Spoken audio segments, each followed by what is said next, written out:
देखा जाए तो ये तीनों जो हैं ये आपके क्या हैं, डी ब्लॉक के तत्व हैं, ध्यान रखना है। तो अगर ये तीनों डी ब्लॉक के हैं तो इन तीनों में क्या दिखाई दे रहा है कि परमाणु संख्या अगर हम लोग का बढ़ रहा है तो परमाणु संख्या बढ़ने के कारण बाहरी कक्ष में इलेक्ट्रॉन का संख्या नहीं बढ़ रहा है। बाहरी कक्ष में इलेक्ट्रॉन का संख्या फिक्स है, अल्टीमेट कक्ष में फिक्स है, लेकिन पेनल्टीमेट कक्ष में इलेक्ट्रॉन का संख्या बढ़ रहा है। तो इनका जो इलेक्ट्रॉन सजाने का तरीका है वो क्या एस ब्लॉक और पी ब्लॉक के इलेक्ट्रॉन सजने के तरीके की तरह सेम है कि अलग है? अलग है, ध्यान रखना है। इनका क्या है, अलग है, ध्यान रखना है। तो अब हम लोग बात कर रहे हैं, यहां से समझने की कोशिश करो कि यहां पर अगर हम लोगों का इलेक्ट्रॉन है, यहां पर इलेक्ट्रॉन है, तो डी ब्लॉक में पेनल्टीमेट कक्ष में इलेक्ट्रॉन की संख्या क्या होती है, बढ़ती जाती है। डी ब्लॉक में क्या होती है, इस कक्ष में नहीं बढ़ती है, इस कक्ष में इलेक्ट्रॉन की संख्या बढ़ती जाती है। तो ये बताओ कि अगर इस कक्ष में इलेक्ट्रॉन का संख्या बढ़ता चला जाए, 2 है, 3 हो गया, फिर 4 हो गया, नहीं तो ये जो इलेक्ट्रॉन है, इन इलेक्ट्रॉन का इस बाहरी इलेक्ट्रॉन पर जो विकर्षण बल लग रहा है, ये विकर्षण बल बढ़ेगा या घटेगा?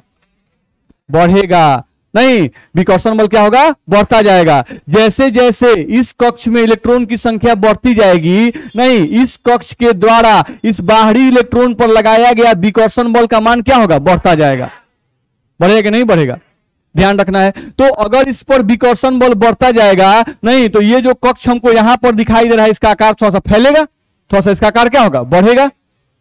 नहीं बढ़ेगा क्या, नहीं, साथ साथ क्या होगा, अगर इसका आकार ऐसे बढ़ेगा, ये इलेक्ट्रॉन थोड़ा सा दूर भागेगा तो नाभिक और इलेक्ट्रॉन के बीच में दूरी बढ़ जाएगा। अगर नाभिक और इलेक्ट्रॉन के बीच में दूरी बढ़ जाएगा तो इनके बीच में आकर्षण बल क्या होगा, कम हो जाएगा। नहीं, आकर्षण बल क्या हो जाएगा, कम हो जाएगा। तो ये जो प्रभाव उत्पन्न होता है डी ब्लॉक के तत्वों में, ये जो प्रभाव उत्पन्न हो रहा है, नहीं किसके कारण से, पेनल्टीमेट कक्ष के इलेक्ट्रॉन के कारण से ये जो प्रभाव उत्पन्न हो रहा है, जिसके कारण नाभिक और इलेक्ट्रॉन के बीच में, नाभिक और बाहरी कक्ष के इलेक्ट्रॉन के बीच में लगने वाला आकर्षण बल कम हो गया, परमाणु का आकार धीरे धीरे बड़ा होने लगा। नहीं तो ये जो प्रभाव है, उसी प्रभाव को हम लोग क्या कहते हैं, परिरक्षण प्रभाव। समझ में आ रहा है? नहीं तो हम लोग को ध्यान रखना है, स्क्रीनिंग इफेक्ट की हम लोग जब भी बात करते हैं तो स्क्रीनिंग इफेक्ट को हम लोग को 2-3 तरीके से लिखा रहता है, ध्यान रखना है। एक, स्क्रीनिंग इफेक्ट उत्पन्न क्यों होता है, सबसे पहला सवाल ये आता है कि स्क्रीनिंग इफेक्ट जो है हम लोग का उत्पन्न क्यों होता है। नहीं तो सबसे पहला सवाल का हम लोग आंसर लिखते हैं, चलो भाई देखा जाए। हम लोग को यहां से देखा जाए तो हम लोग क्या बोल रहे हैं कि डी ब्लॉक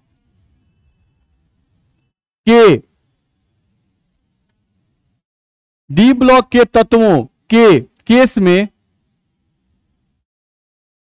डी ब्लॉक के तत्वों के केस में जैसे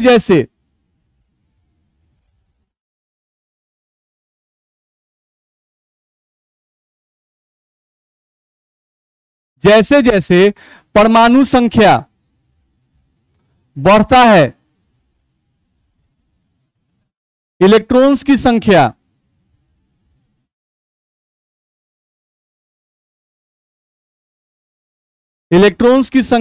पेन अल्टीमेट कक्ष में, इलेक्ट्रॉन्स की संख्या पेन अल्टीमेट कक्ष में बढ़ती है, ध्यान रखना है। डी ब्लॉक के तत्वों के केस में जैसे जैसे परमाणु संख्या बढ़ता है, इलेक्ट्रॉन की संख्या पेन अल्टीमेट कक्ष में बढ़ती है, अल्टीमेट कक्ष में नहीं। यहां पर हम लिख दें यहां पर कि अल्टीमेट कक्ष में नहीं।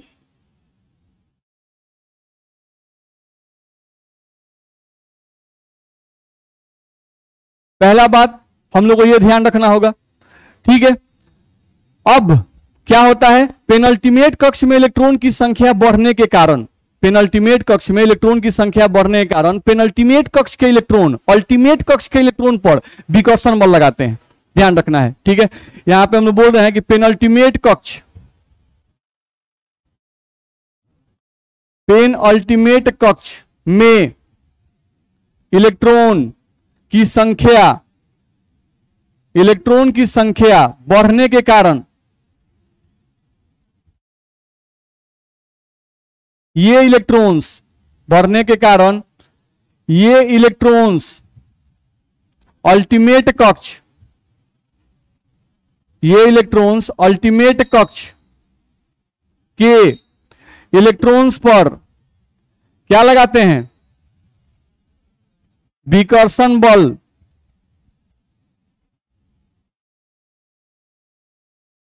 लगाते हैं, ध्यान रखना है। तो पेनल्टीमेट कक्ष के पेनल्टीमेट कक्ष में इलेक्ट्रॉन की संख्या बढ़ने के कारण ये इलेक्ट्रॉन्स अल्टीमेट कक्ष के इलेक्ट्रॉन पर विकर्षण बल लगाते हैं। ठीक है, इस विकर्षण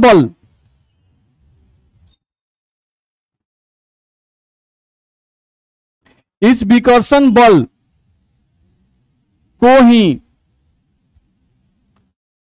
परिरक्षण प्रभाव कहते हैं। ये जो विकर्षण बल है, इस विकर्षण बल को ही परिरक्षण प्रभाव कहते हैं। इस प्रभाव में होता क्या है?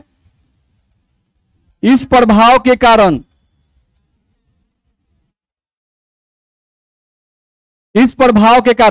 ध्यान रखना है क्या होता है भाई? तो नाभिक और बाहरी कक्ष के इलेक्ट्रॉन के बीच का आकर्षण बल घट जाता है।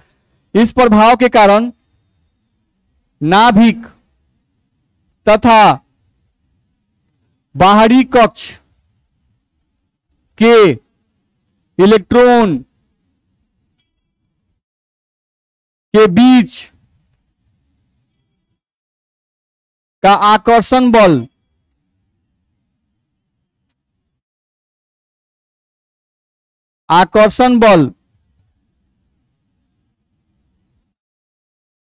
घट जाता है, ध्यान रखना है। तो हम लोग को ध्यान रखना है ये परिरक्षण प्रभाव मुख्यतः हम लोग कहां देखने के लिए मिलता है? डी ब्लॉक में। क्यों ऐसा हो रहा है? डी ब्लॉक में क्यों देखने के लिए ज्यादातर मिलता है ये प्रभाव? नहीं, क्योंकि यहीं पर परमाणु संख्या बढ़ने के कारण, यहां पर परमाणु संख्या बढ़ने के कारण इलेक्ट्रॉन की जो संख्या है वो अल्टीमेट कक्ष में नहीं बढ़ रही है, पेनल्टीमेट कक्ष में बढ़ रही है। तो पेनल्टीमेट कक्ष में जब इलेक्ट्रॉन की संख्या बढ़ेगी तो पेनल्टीमेट कक्ष के इलेक्ट्रॉन अल्टीमेट कक्ष के इलेक्ट्रॉन पर विकर्षण बल लगाएंगे नहीं, और जब विकर्षण बल लगेगा तो उसके कारण परमाणु के अंदर जरूर कोई ना कोई प्रभाव उत्पन्न होगा नहीं। और परमाणु के अंदर जो प्रभाव उत्पन्न होगा उसी प्रभाव को हम लोग क्या कह रहे हैं? परिरक्षण प्रभाव कह रहे हैं नहीं। इस विकर्षण बल के कारण एक परमाणु के अंदर प्रभाव उत्पन्न होता है, उसी प्रभाव को हम लोग क्या कहते हैं? परिरक्षण प्रभाव। अब सवाल उठा कि इस प्रभाव का कारण क्या होता है? तो हम लोग कहा गया कि इस प्रभाव के कारण नाभिक तथा बाहरी कक्ष के इलेक्ट्रॉन के बीच का आकर्षण बल क्या होता है? घट जाता है, जिसको बोला जाता है कि इफेक्टिव न्यूक्लियर चार्ज घट जाता है। नहीं, प्रभावी नाभिकीय आवेश क्या होता है? घट जाता है। नहीं, यहां पे कहा जाता है कि इस प्रभाव के कारण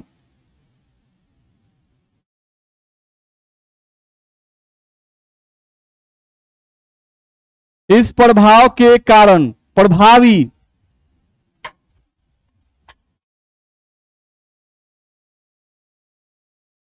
नाभिकीय आवेश का मान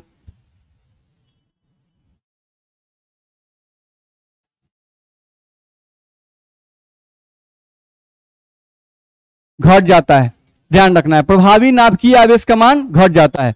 जैसे हम लोग बात करते हैं यहां पे प्रभावी नाभिकीय आवेश, हम ये टर्म लिख रहे हैं प्रभावी नाभिकीय आवेश, जिसको आप इंग्लिश में कहते हो effective nuclear charge.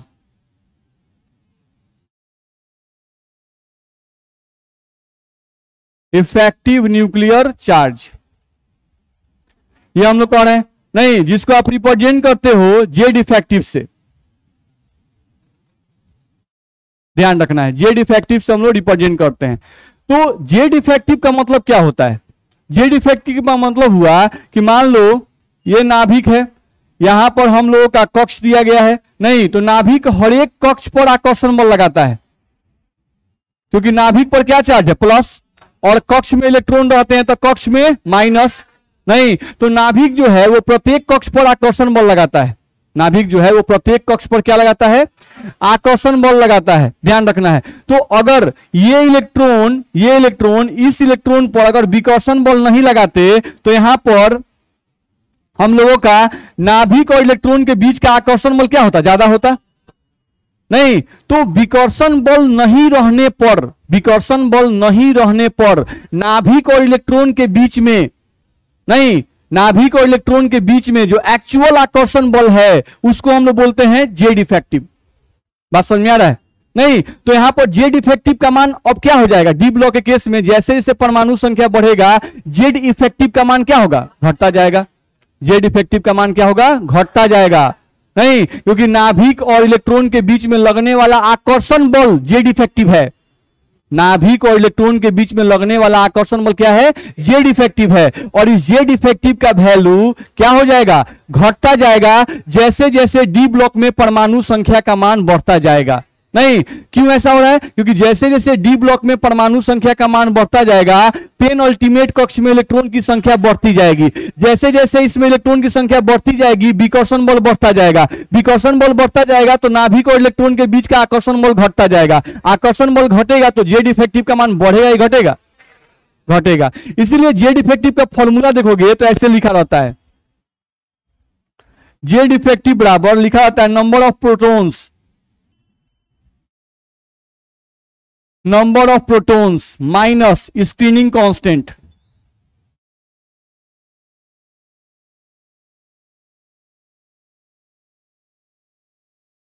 Minus screening constant. नहीं तो ये नंबर ऑफ प्रोटॉन्स क्या है भाई, नाभिक पर जो प्लस चार्ज होगा वही बताएगा।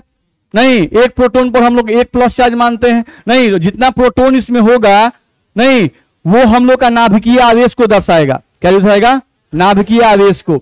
और यहां पर क्या है आपका स्क्रीनिंग कांस्टेंट, ध्यान रखना है। तो स्क्रीनिंग कांस्टेंट का मतलब स्क्रीनिंग इफेक्ट, स्क्रीनिंग इफेक्ट का मतलब विकर्षण बल, ध्यान रखना है। तो जैसे जैसे स्क्रीनिंग इफेक्ट का मान बढ़ता जाएगा स्क्रीनिंग कांस्टेंट का मान बढ़ता जाएगा। नहीं ये तो फिक्स है, जैसे मान लो तुम स्कैंडियम या वेनेडियम ही लेते हो तो वेनेडियम का परमाणु संख्या 23, तो ये तो फिक्स है कि इसमें जो प्रोटॉन होगा वेनेडियम में कितना होगा 23 प्रोटॉन। इसमें जो कक्ष होगा नहीं वो हम लोग का 4 होगा।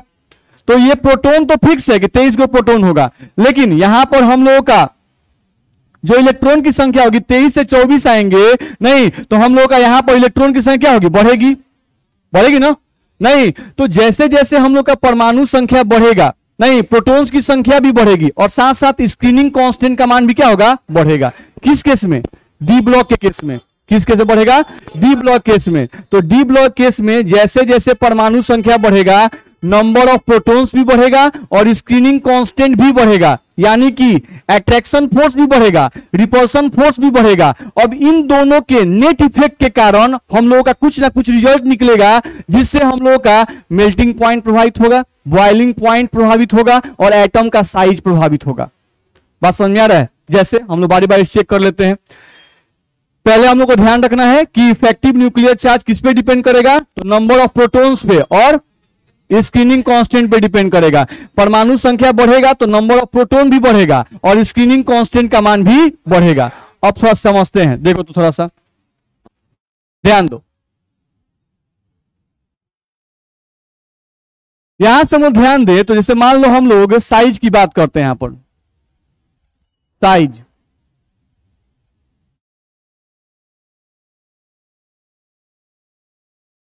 आकार की बात करते हैं, थोड़ा समझो तो। जैसे हम लोग 3D श्रेणी लेते हैं, 3D श्रेणी में कौन है आपका,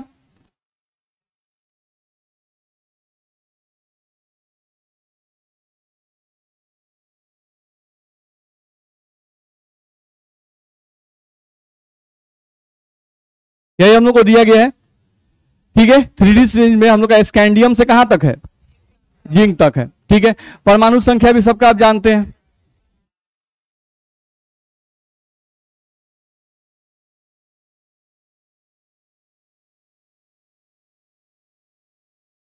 ये बताया गया, ये भी आप समझते हैं। चलो खाली वो स्कैंडियम को पहले लेते हैं, नाभिक और इसके पास 4 कक्ष, कितना प्रोटॉन, 21 प्रोटॉन। आ कक्ष कईगो है, तो 21 प्रोटॉन मिलके कितने कक्ष को खींच रहा है, 4 कक्ष को। अच्छा किसी एक को ले लेते हैं, जिंक के केस में लेते हैं। जिंक के केस में अगर ध्यान दिया जाए, यहां फोटो बनाते हैं, जिंक के केस में नाभिक ले लिए, इसके पास भी कक्ष कईगो, 4 गो। यहां पर प्रोटॉन कईगो, 30 प्रोटॉन मिले कई कक्ष खींच रहा है, 4 कक्ष को खींच रहा है। तो ऐसे देखने पर क्या लगता है, यहां पर 21 गो प्रोटॉन मिलकर 4 गो कक्ष खींच रहा है और यहां पर 30 गो प्रोटॉन मिलकर 4 गो कक्ष खींच रहा है। तो ये बताओ किसके खींचने का ताकत ज्यादा, इसका कि इसका? जिंक का ज्यादा। ऐसा लग रहा है नहीं कि जिंक का क्या होगा, ज्यादा। नहीं, इसका आकर्षण बल ज्यादा होगा, ये ज्यादा ताकत से खींचेगा। ज्यादा ताकत से खींचेगा तो इसका आकार, जिंक का आकार क्या होगा, छोटा। आकार क्या होगा इसका, छोटा, क्योंकि आकर्षण बल ज्यादा है भाई। यहां पर 30 आदमी मिलकर 4 कक्ष को खींच रहा है तो आकर्षण बल ज्यादा है, तो इसका आकार क्या होगा, छोटा। और यहां पर 21 को मिलकर 4 कक्ष को खींच रहा है तो यहां पर क्या होगा हम लोग का आकार बड़ा। ऐसा होगा कि नहीं होगा, होगा। नॉर्मली कहा भी जाता है कि पीरियोडिक टेबल में बाएं से दाएं जाने पर परमाणु का आकार बढ़ता है, बढ़ता है, घटता है, घटता है। नहीं तो घट रहा है, दिखाई भी दे रहा है यहां पर भाई, आकार बड़ा, आकार छोटा, तो बाएं से दाएं जाने पर आकार छोटा हो रहा है। नहीं, ऐसा कॉन्सेप्ट हम लोग को लगता है नहीं, लेकिन ये कॉन्सेप्ट जो है ये सिर्फ और सिर्फ सही है एस ब्लॉक और पी ब्लॉक के लिए नहीं, क्योंकि उसमें स्क्रीनिंग इफेक्ट नहीं लगता है, उसमें स्क्रीनिंग इफेक्ट नगण्य लगता है, ध्यान रखना है। नहीं, इसमें स्क्रीनिंग इफेक्ट लगता है। अभी आप क्या पढ़े कि डी ब्लॉक के केस में 2 तरह का बल काम करता है। अभी आप देखें, डी ब्लॉक में 2 तरह का बल काम कर लेता है। एक नाभिकीय आवेश, नंबर ऑफ प्रोटॉन का मतलब नाभिकीय आवेश। अच्छा, नाभिकीय आवेश जो है ये इलेक्ट्रॉन पर आकर्षण बल की विकर्षण बल, आकर्षण बल, यानी ये है आकर्षण बल, ये है आकर्षण बल। अच्छा, आई स्क्रीनिंग इफेक्ट, ये क्या है, विकर्षण बल। अच्छा, थोड़ा समझो तो, जैसे कहने का मतलब हुआ कि ये हम लोग फोटो बना रहे हैं इस तरह से, नहीं तो यहां और यहां इलेक्ट्रॉन के बीच में जो विकर्षण बल लग रहा है इसको हम लिख रहे हैं आर, आर का मतलब रिपल्सन। यहां पर जो रिपल्सन बल लग रहा है ये चाहता है, ये चाहता है, यानी स्क्रीनिंग इफेक्ट चाहता है, स्क्रीनिंग इफेक्ट चाहता है, चाहता है परमाणु का आकार बढ़ाना। ये क्या चाहता है, परमाणु का आकार बढ़ाना चाहता है कि नहीं चाहता है, क्योंकि ये विकर्षण बल लगा रहा है। ये चाहता है ना कि नाभिक का पूरा ध्यान हम पर रहे। नहीं, ये अगर हट जाता, तनी साइड हो जाता तो तनी ठीक रहता। बस में रहा है, अगर ये हट जाए तो नाभिक का आकर्षण बल ज्यादा इस पर लगेगा। तो हर एक इलेक्ट्रॉन चाहता है कि मेरा आकर्षण बल नाभिक से क्या हो, ज्यादा हो, तो उस चक्कर में वो अपने आगे वाले को धक्का मारता है। तो यहां पर क्या हुआ कि स्क्रीनिंग इफेक्ट चाहता है परमाणु का आकार बढ़ाना। चलो, अच्छा, आई नाभिक जो है इस पर आकर्षण बल लगा रहा है, यानी अट्रैक्शन फोर्स।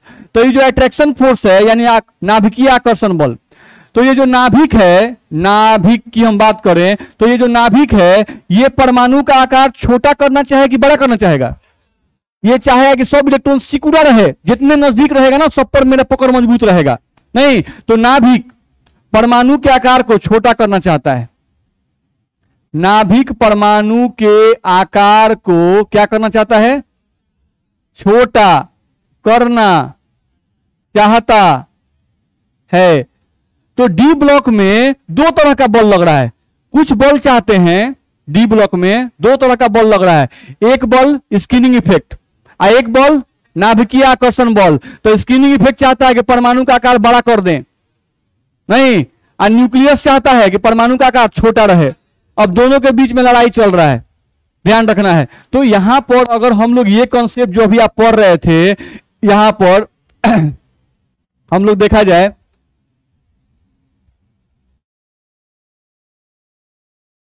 ये जो कॉन्सेप्ट आप अभी पढ़ रहे थे ये वाला, नहीं तो इस कॉन्सेप्ट के आधार पर आप बोल रहे हैं कि सर यहां आकार बड़ा और यहां आकार छोटा। तो आपके अनुसार आप सिर्फ कौन सा कॉन्सेप्ट लगा रहे हैं, नाभिकीय आकर्षण बल। आप कह रहे हैं कि सर यहाँ 21 गो प्रोटॉन मिलकर 4 कक्ष खींच रहा है और यहाँ पर 30 गो प्रोटॉन मिलकर 4 कक्ष खींच रहा है, तो यहाँ आकर्षण बल ज्यादा तो इसका आकार छोटा, और यहाँ पे आकर्षण बल कम तो इसका आकार बड़ा।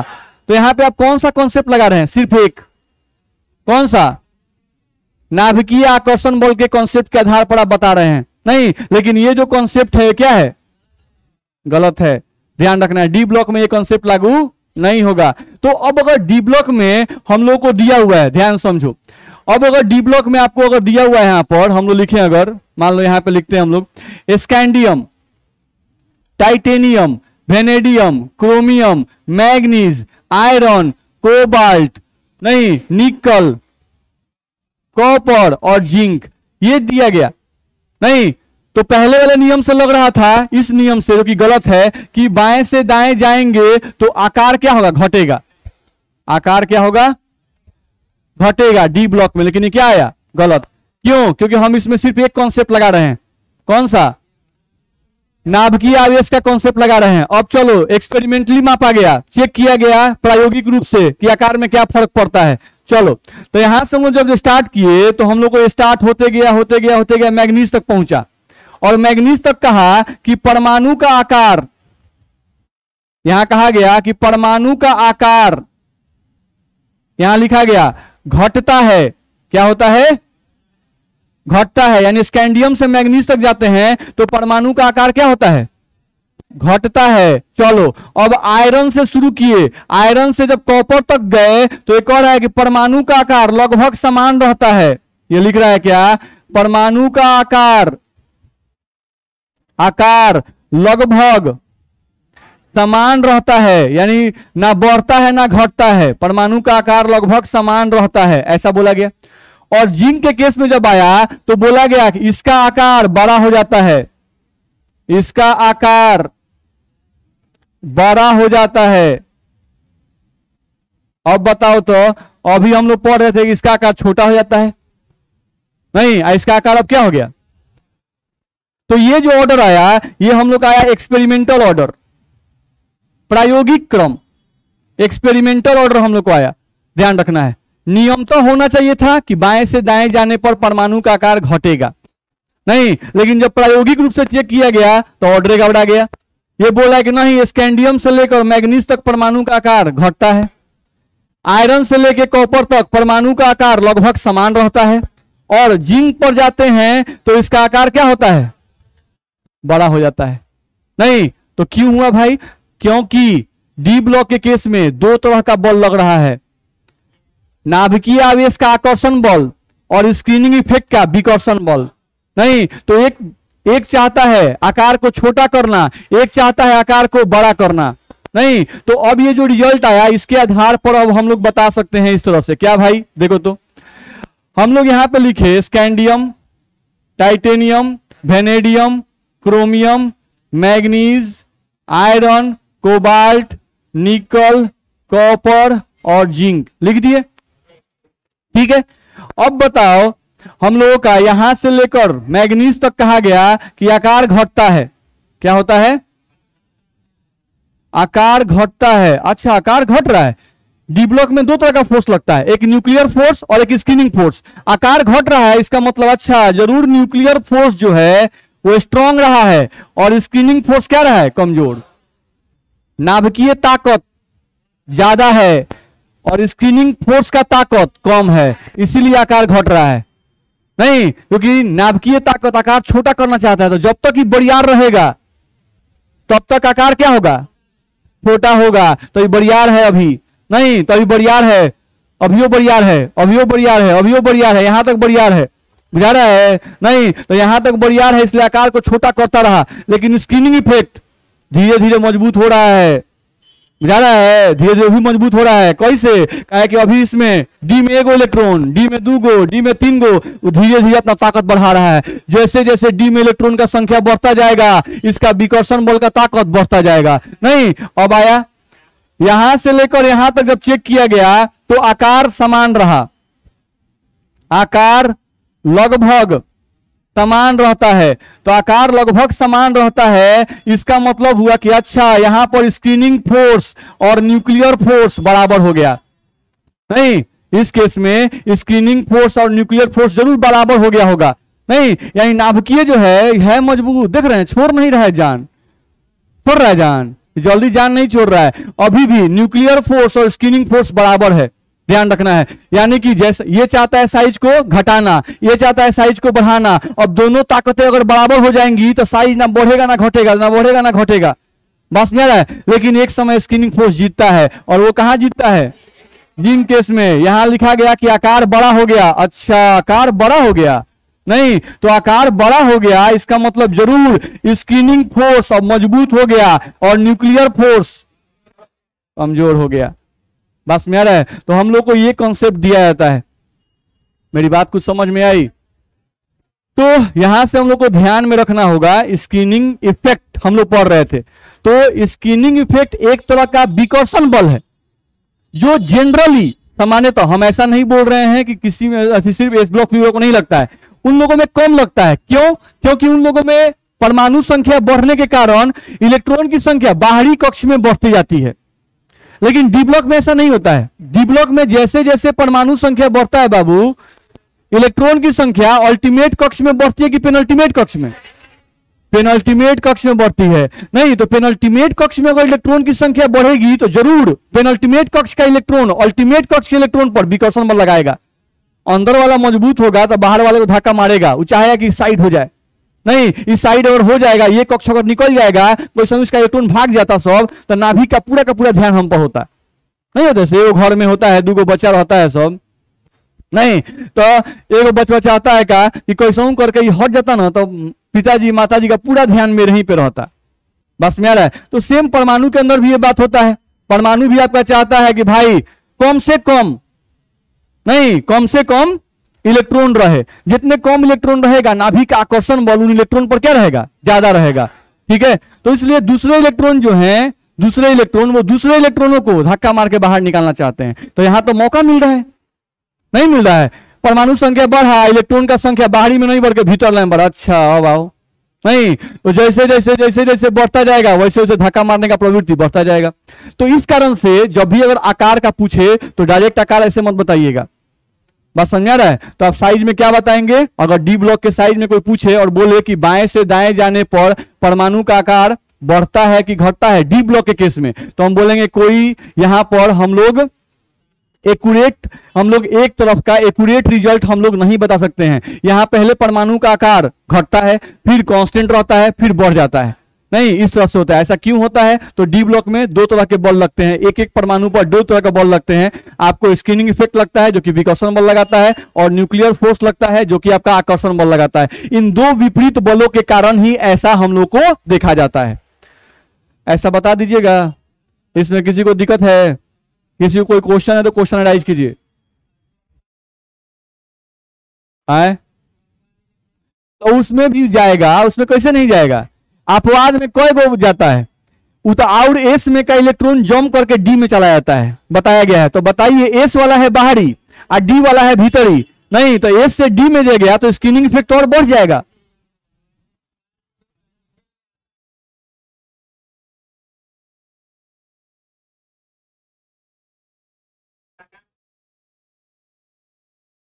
हाँ अब देखिए, इसमें ये सेंस हम लगाएंगे ना कि आकार होना चाहिए था, थोड़ा थोड़ा इफेक्ट लगा के, तो वो हम लोग नहीं कर सकते हैं। अब इसमें भी हम लोग इसको बड़ा कहे, इसको छोटा कहे, यहां पर दोनों को बराबर कहे। ये कैसे? ये रिजल्ट आने के बाद, मेरी बात समझ आ रही है? ये रिजल्ट देखने के बाद आप ये कंक्लूजन निकाले हैं। क्या आप बिना रिजल्ट देखे हुए पहले से बता देंगे कहां पर न्यूक्लियर फोर्स ज्यादा होगा और कहां पर स्क्रीनिंग फोर्स कम होगा?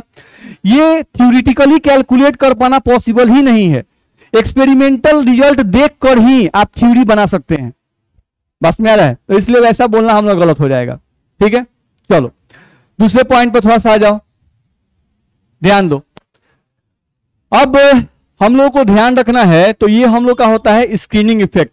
यहां पर जो हम लोग बात किए, ये हम लोग का होता है स्क्रीनिंग इफेक्ट, जिसके कारण साइज में अंतर पड़ता है। ठीक है, दूसरे पॉइंट पे आते हैं। देखो तो डी ब्लॉक के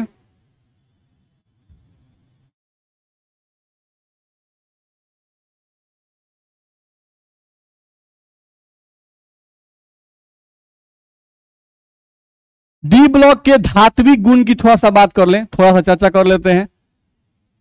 देखो तो अगर हम लोग बात करते हैं डी ब्लॉक के धात्विक गुण, अच्छा धातु एस ब्लॉक में धातु है कि अधातु? एस ब्लॉक में हाइड्रोजन और हीलियम को छोड़कर बाकी सब धातु है। अच्छा डी ब्लॉक में, डी ब्लॉक में सब धातु होता है, टोटल का टोटल धातु होता है। कौन? डी ब्लॉक में। डी ब्लॉक में एक भी अधातु नहीं है। चलो अब ये कोई पूछे कि बताओ एस ब्लॉक का धातु अच्छा है कि डी ब्लॉक का धातु अच्छा है, तो ये कैसे बताएंगे भाई? एस ब्लॉक का धातु अच्छा कि डी ब्लॉक का धातु अच्छा? डी ब्लॉक का धातु अच्छा, कैसे आप बताइए? अच्छा, जैसे दो बच्चे को हम खड़ा कर दें, बैठिए, दो बच्चे को हम खड़ा कर दें और दो बच्चे को खड़ा करके आपसे पूछे कि बताइए कौन सा बच्चा अच्छा? नहीं, तो जो बच्चा दे हाथ से देखने में अच्छा लगेगा, तनी हुष्ट पुष्ट लगेगा, उसको अच्छा कहेंगे। और जो बता तनी पातर दुबर होगा, नहीं तनी देखने में उतना अच्छा नहीं होगा, उसको खराब कहेंगे? नहीं। किसी भी चीज को कोई पूछता है कि भाई दो को बच्चा खड़ा किए तो बताइए कौन सा बच्चा अच्छा, तो पहले आपका सवाल होगा कि आप किस आधार पर पूछ रहे हैं? नहीं, किस आधार पर? पढ़ाई के आधार पर कि पढ़ाई में दोनों में से कौन तेज है, कि मजबूती के आधार पर, कि रंग के आधार पर, कि लंबाई के आधार पर, कौन सी के आधार पर, वजन के आधार पर, कौन सी के आधार पर पूछ रहे हैं? नहीं। तो ऐसा ही जब आपसे कोई पूछता है कि एस ब्लॉक का धातु अच्छा कि डी ब्लॉक का धातु अच्छा, नहीं, तो आपका पहला क्वेश्चन ये आएगा कि से भी कि किस आधार पर, बात समझ रहा है? आप क्या पूछेंगे? किस आधार पर आप पूछना चाहते हैं कि भाई डी ब्लॉक का धातु अच्छा कि एस ब्लॉक का धातु अच्छा। ठीक है, तो देखो, अगर रासायनिक गुण की बात की जाए, रासायनिक गुण का मतलब अंदरूनी गुण होता है भाई, नहीं, जैसे आपका रासायनिक गुण का मतलब पढ़ाई में कैसे हैं, इसको हम लोग बोलते हैं रासायनिक गुण। बस मेरा है। तो अगर रासायनिक गुण के आधार पर कंपेयर कीजिएगा किसको, एस ब्लॉक को और डी ब्लॉक को, तो एस ब्लॉक का धातु ज्यादा अच्छा धातु होगा, क्योंकि एस ब्लॉक के धातु बहुत जल्दी रासायनिक अभिक्रिया में भाग लेते हैं, हवा से पानी से तुरंत अभिक्रिया कर लेते हैं। लेकिन डी ब्लॉक के धातु जैसे लोहा, सोना, चांदी, नहीं, क्या हवा में तुरंत अभिक्रिया कर लेता है? सोडियम एस ब्लॉक का है, उसको हवा में रखिएगा आग लग जाएगा, पानी में रखिएगा आग लग जाएगा। तो अभिक्रियाशीलता में अगर कोई पूछे कि अभिक्रियाशीलता के आधार पर कौन सा धातु अच्छा है, तो एस ब्लॉक का धातु अच्छा है। नहीं, तो ये हुआ रासायनिक गुण के आधार पर कौन सा धातु अच्छा, तो एस ब्लॉक का धातु अच्छा। अब बात करते हैं डी ब्लॉक, भौतिक गुण के आधार पर, भौतिक गुण का यानी कि मजबूती में कौन ज्यादा अच्छा है, नहीं, आपका क्वथनांक किसका अच्छा, गलनांक किसका अच्छा, ये हो गया भौतिक गुण। नहीं, तो उस आधार पर कौन अच्छा है? डी ब्लॉक का धातु, क्योंकि डी ब्लॉक के धातु जो होते हैं ये मजबूत होते हैं, इनका क्वथनांक गलनांक क्या होता है, ज्यादा होता है। हम लोग पढ़े हैं एस ब्लॉक के धातुओं का डेंसिटी बहुत कम होता है, नहीं, वो पानी के ऊपर तैरते हैं, ध्यान रखना है। लेकिन डी ब्लॉक के धातुओं का घनत्व जो होता है वो क्या होता है, ज्यादा होता है। आप लोहा ले लीजिए और लोहा को पानी में डालें तो डूब नहीं जाता है, नहीं, वो भारी होता है। एस ब्लॉक के धातुओं के सापेक्ष में उसका घनत्व क्या होता है, ज्यादा होता है। तो ये बात समझ में आया? तो कोई भी पूछता है कि एस ब्लॉक और डी ब्लॉक में किसके धातु अच्छे हैं, तो आप पहले पूछेंगे कि आप सर रासायनिक गुण के आधार पर पूछ रहे हैं कि भौतिक गुण के आधार पर पूछ रहे हैं। अगर रासायनिक गुण के आधार पर पूछ रहे हैं तो एस ब्लॉक के धातु ज्यादा अच्छे होंगे, क्योंकि वो रासायनिक अभिक्रिया में जल्दी भाग लेते हैं। और अगर आप भौतिक गुण के आधार पर पूछ रहे हैं, मजबूती के आधार पर, क्वथनांक गलनांक के आधार पर पूछ रहे हैं, तो डी ब्लॉक के धातु ज्यादा अच्छे धातु होंगे, क्योंकि उनमें ज्यादा मजबूत होते हैं। इतना में दिक्कत है? चलो अगले क्लास में और आगे बढ़ेंगे इसको। ठीक है, आज के लिए इतना ही।